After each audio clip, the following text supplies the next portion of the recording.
Sanibonani, umqeqeshi wensizwa lo. Ubhutsu kinqa njengebhuzu majiji qomani. Bathi mfana impande semncane odanga bathi diabetes mntalathi cha. Ingane ehlaza ke.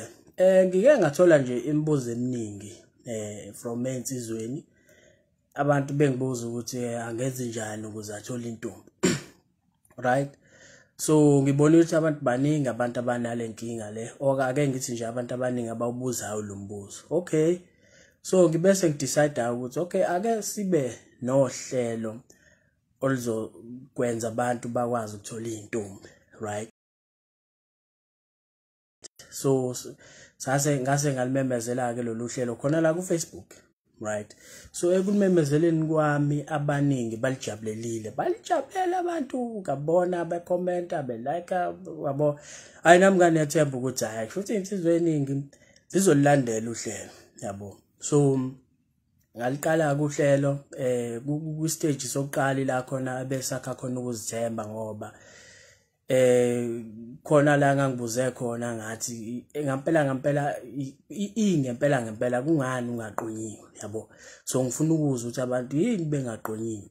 So ngathola ke impendulo eziningi ezinye zayithusa ngendlela eyisimanga. Omunye athi nginesicwacwa, omunye athi awangithanda amantombazane, omunye athi nginebhadi. Abantu besho izinto eziningi okukhombisa ukona ukuthi abantu ake ngithi nje insizwe eziningi azizithembi. That's why intombi ezingenazo. Okay, so kuleso stage ke sokuqala besithi khona sakho ukuzithemba, right? So njengensizwa ukuze ukwazi ukuzithemba, enye yezinto kwaphela ukuzithemba kuyona into ovela uvuka ekseni hayi usuyazithemba ungajabula sengiyazithemba Nkosi, cha.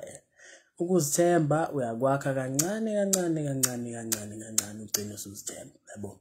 So abaningi bebelindele kona ukuthi umqeqeshi uzosinikeza amagama amnandi okushela. But uma ngempela ungahlala naye lo muntu usezwinqaba yamagama amnandi okushela. So why engayithola intombi? Because akenzi ngendlela efanele enze ngayo. That's why intombi engenayo, yabo. So mina umqeqeshi masumazi kahle angeke ngikunikeze amagama amnandi okushela. Why kufanele ngikunikeze amagama amnandi okushela?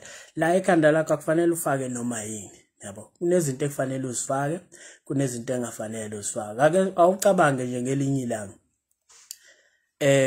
Ngelinye ilanga mhlawumbe uyothukini kunomcimbi mhlawumbe noma kwenziwa into ethize bese uthi ubaba wakho uyasukuma kubaba wakho ekhomba ethi hayi ke mfana wami ke awubongeke mfana wami usibongeleke nje sibongele abantu abakwazile ukuphumelela kulomcimbi akunikeze i-microphone noma akukhombe khona behlala phansi. Uyokwenza njani? Ngeke ukuthi hayi baba ngikwazi ukubonga, ngicela ungiphe amagama baba, ngizokhuluma ngithini, ngizobonga ngithini. Kofanele ukhulume njobe kukhomba nje futhi uyakuthemba njengendodana yakhe, yabo. So kofanele ukhulume, kofanele usukume ukhulume, yabo. So kufanele uzilungiselele for izimo ezikanjalo ezizokwenza ukuthi ukhulume nje ngaphandle kokuthi ufike nengxoxo ethize egcwele ekhanda lakho. So nokukhuluma nentombazane mina akufanele ufike nengxoxo esigcwele ekhanda because lo muntu oyokhuluma naye akayi-understand leyo ngxoxo oyofika nayo, yabo. So kokunye njengoba ngisho ukuthi ngabantu osukwini sihlangana nezinto eziningi, yabo. Omunye ucasukile, omunye kunento emphethe kabi, yabo. So wena mase ufika nengxoxo ethize kuzoba inkinga, yabo.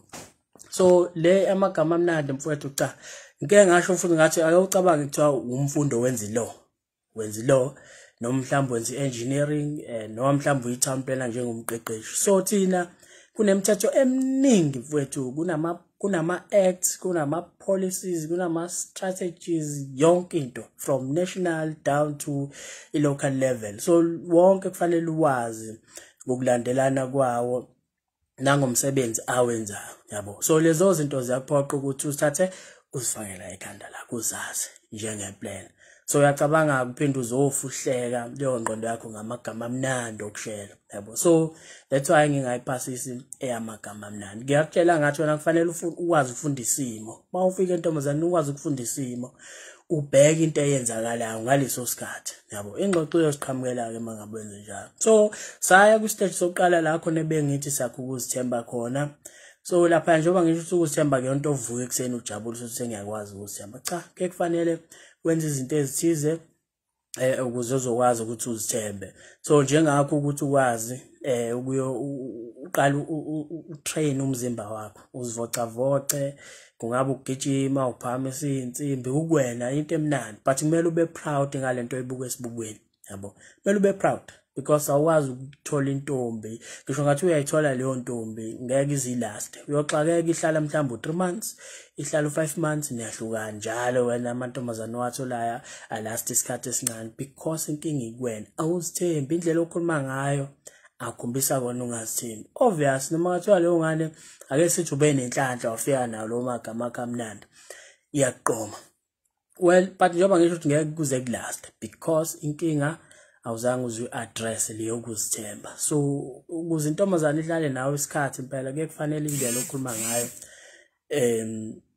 ukhombisa ukuzithemba ngazo sonke isikhathi. Amantombazane amthanda umuntu osithembayo. So abanye ke bakhombisile ukuthi bayaqalile bazivocavoca of which ngikujabulelile, and lolu hlelo lolu angilindele ukuthi abantu abaningi balilandele ngoba ngiyazi like 50% uzobufunda nje for fun, yabo, just ukufunda nje, kanti abanye about 30% bazozithembisa ukuthi bazokwenza njengoba ngisho, kanti abanye labo abawu20 bazokwenza. So njengoba ngivezile ngathi noma ngathiwa yinsizwa ezu4 noma ezu3 ezilandelayo inkinga, ngiyokujabulela lokho. So saya ke ku stage sesibili, mangabe usuqalile usuzivocavoca, stage sesibili into ebifanele uyenze nje ukuthi uqaqule impela, ukwazi ukukhuluma, yabo. Ngisho ngathi uyisigora noma uhealthy kangakanani, but uma ungakwazi ukukhuluma uzoba nenkinga. So into ebekufanele uyenzeke kule stage sesibili, stage sesibili ibi simple, ukuthi nje ukhulumise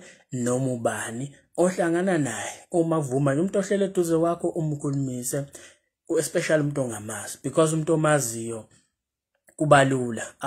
Awungitshele uma ukhulumisa umuntu omaziyo ukucabanga mhlawumbe ukuthi sokhuluma sini manje nalomuntu, yini esoyikhuluma, because uhleli naye vele nikhulume nje, nawe uphonsa nanoma yini, yabo, nikhulume. Bekufuna kanjalo ke noma usufika kumuntu ongamazi umbingelele nje umuntu ongamazi aze athuke ukuthi hayibo lo muntu angibingelela nje uyangazi, noma mhlambe khona la angibona khona, because uyinsizwe ekhululekile ezithembayo. Umxoxele nje story mhlambe esihlekisayo noma yini, noma into evelele ngaleso sikhathi, mhlambe usetaxini uxoxe kube mnandi kuhleka.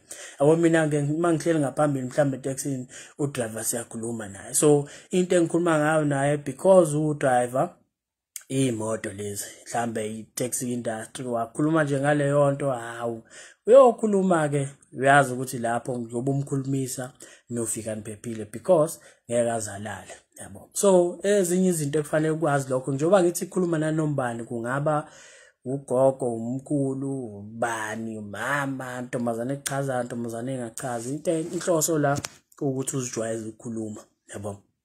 So yiloko bekufanele ukwenza ku stage 2, ukuthi nje ukhulume nanoma ubani, ulimi uliqaqa kanjalo, because ngelinye ilanga izofika leyo ntombazane echazayo ihlale eduze kwakho, but ungakwazi uqala ingxoxo nomuntu uzoba nenkinga, uzoqala manje ngizothini, yabo. Kanti ngokumbuka nje, ngokuthi nje Jeb ubuka mhlawumbe indlela egqokile noma mhlawumbe indlela athule ngayo, no, kuningi mfowethu ongavela uthi mawukubuka nje uvela uqala ingxoxo, break ice ngakho, yabo. That's why ngithi mina akufanele ube namagama amnandi, izilungiselele ukuthi nje noma ngathiwa bakudonsa kuphi, kuthiwa khuluma ngelinye ilanga ngoba ibirthday yakho, bese kuthiwa hayi ke awukhulumeke bekudonse befuna ukukulalela, yabo. So kufanele uzilungiselele for izimo ezikanjalo, ube ready, yabo. And then sasezidlula ku stage 2, khumbule phela ukuthi uyazivocavoca stage 1, okwesibili uqaqulwe, uyakhuluma nje nabantu ufriendly, yabo. Then manje siku stage sesithathu la khona ke into ekufanele uyenze simple, uyaqhubeka uyakhuluma nabantu, uyakhumbula ukuthi uyaqhubeka uyazivocavoca okokuqala, okwesibili uyakhuluma nabantu, but njengoba sesiku stage sesithathu uyaqhubeka uyakhuluma nabantu njengoba dwenza, but imishini yakho manje ukuthi uthole inamba ke manje, uyithola inamba, kungabe intombazane echazayo, kungabe intombazane engachazi, anginamsebenzi. into ebalekile yini ukuthi uthole inamba. Mina ngiyengithatha inamba just for fun. Uthi ngiyayithatha inamba ngiyazi ukuthi vele ngeke ngize ngimfonele lo. Yabo because akangichazi but ngoba ngifuna ukuthi ngaso sonke isikhathi ngihlezi ngikwazi into ekufanele ngiyenze yabo. So nawe kufanele wenze kanjalo. Kungabe ihlele eduze kwakho uyabona akangichazi lo but ithatha inamba. Thatha inamba yakhe. Because izofika naleyo ntombazane oyithandayo kufanele uyithathe inamba yabo. So hayi ukuthi uyolinda mhlambe kuze kube intombazane echazayo kuyima ufuna inamba. Sitrene ngawo lawa angachazi mhlambe izothi kubizela ushaye ngathi uyayibhala kanti awuyibhali usuyazi ukuthi hayi ngiyitholile vele inamba yakho yabo. So yilo siku stage sesithathu la khona kufanele ukhulume nabantu and then uthathe inamba yabo. Uyachaza umuntu noma akachazi angamsebenzi. Imission yakho yini ukuthi uthole inamba yabo. So ngiyambona lapho usandile knowledge. Yabona mfana mina nginovusanana uthi hey kuphuka nkabi yami ngikubamba ngoshuni ka live. Athi live mfowethu nanginonjabulo Sithole. Hayi ngiyaphila mfowethu ngiyaphila. Nangu umkhanuke engekho mbuli. Ngithemba abantu bayenza ke njalo mhlambe ngosuku nje noma ungakhuluma nomuntu oyedwa ngamazi noma abawu2 ayikhinking yabo. So as long as uzokhuluma nomuntu ongamazi ukwazi ukuthi uqaquleni lu simple kanjalo uhlala liyona inkingi yabo. Mawulindela amagama amnandi mhlawumbe ukuthi ngizokutshela ukuthi hayi hamba uthi dudlu madolo kanyowe ngikuwela ngithi ukuthando usenkingeni ngoba angifuni mina ukukunikeza indlela ezokwenza ukuthi uqonywe amaZulu kuphela. Ngifuna ngisho kuthiwa nali ikhalade eduze kwakho ukwazi ukuthi ukhulume nalo. Ngisho athi umlungu halela umlungu nangu mhlambe uyazwana naye kanjani ukwazi ukuthi umthole. Kungabe ukuthi hayi lento yakhe isebenza emazulwini kubantu abangamaZulu kuphela yabo. So yiloko nje kufanele usitraine ngakho. So uhlelo ke lolu abaningi vela ngilindela ukuthi emva kwesikhathi bazoya ngokuncipha.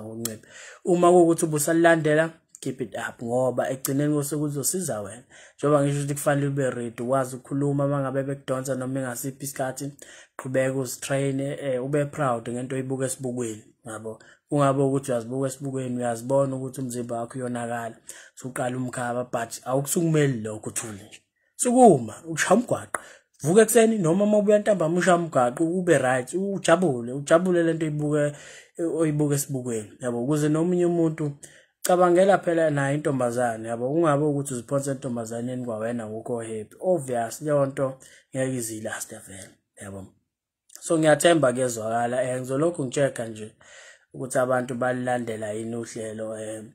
Nangu usablo Mthembu nazo-ke mfowethu ilokho nje bafowethu. Ngiyathemba ukuthi abantu bazolilandela uhlelo. Uma nje ufisa mhlawumbe uzombona umqeqeshi wensizwa ungambhalela khona la ku Facebook noma umbhalele ku email and then uyobusuzwa-ke. Ungabingeleli ake ngithi nje ungagcini ngokubingelela kuphela uthi sawubona bese uyathula noma uthi unjani noma uthi hi there. Khona insizwe bezisho njalo yazi ke ngithoka isimanga ngithi ngivula ngibona umuntu uthi hi there uyithulele. Ucathi intombazane yokuqoma kanjani manje njalo uvela uqhamuza uthi hello bese uyathula. Ayikho intombazane ezokuqoma mangabe uyinsizwa kufanele ukhulume ecaca ukuthi cha nayi into oyivunayo yabo. Naye umuntu mayivula message yakho abone ukuthi hayi lo ukhulile ngokomqondo indlela abhala ngayo nenza ngayo yakhombisa ukuthi usemdala. But mawuzothi hi there noma uthi njani NJN yabo uvela ubone lo muntu akazazi ukuthi ufunani yabo. So bingelela